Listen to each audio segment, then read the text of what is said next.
अस्सलाम वालेकुम जी, सत श्री अकाल जी। चढ़दे ते लैंदे पंजाब दे जितने भी सज्जन बेली मित्र ने की हाल ने जी तुहाडे? बिल्कुल ठीक ठाक हो, उम्मीद है तुसी ठीक ही होगे।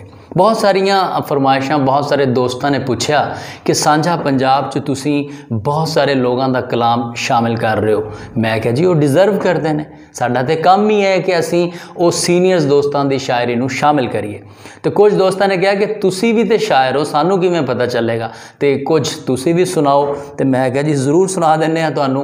तो इसलिए मैं अज कुछ अपना कलाम सगीर तबस्सुम दा कलाम, तुहानू पता होवे कि कैदी सुफने मेरी किताब एक छपी सी 2010 च, फिर 2011 च दूजा एडिशन, फिर 2018 च जिउंदियां मरदियां आसां जिन्होंने कोई 10 के करीब अवार्ड्स मिले ने। तो मैं फिर इंडिया च चढ़दे पंजाब चों कूंजां विछड़न वालियां ने तो एक इंतखाब उधरों भी पब्लिश होया। तो मैं चाहना कि कुछ ना कुछ कलाम तुहाडे नाल मैं ज़रूर शेयर करा।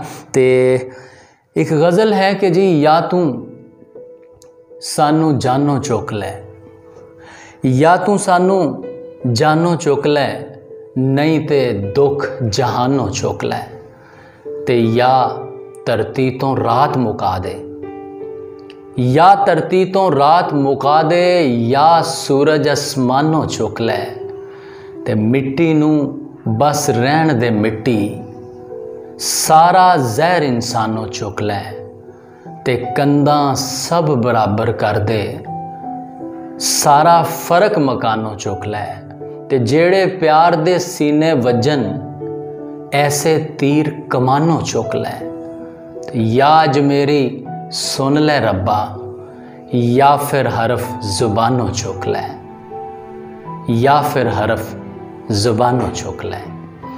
उम्मीद है जी ये तुहानू ये गज़ल पसंद आई होएगी। तो नाल ही मैं एक नज़म तुहाडे नाल सांझी करके इजाज़त चाहांगा। नज़म है कि जी मैं ओ गिला कागत जिन्नू लिखे ना कोई बाले, मैं ओ गिला कागत जिन्नू लिखे ना कोई बाले, रूड़ी रूड़ी टुर के अपना सारा जीवन गाले।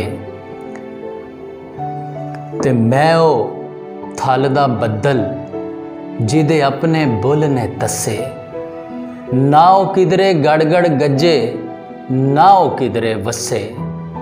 ते मैं चुल्ले दी भुब्बल जिदे लेख च इट्टां रोड़े, अंदरे अंदरी तुखदी रहिंदी जूं पिंडे दे फोड़े।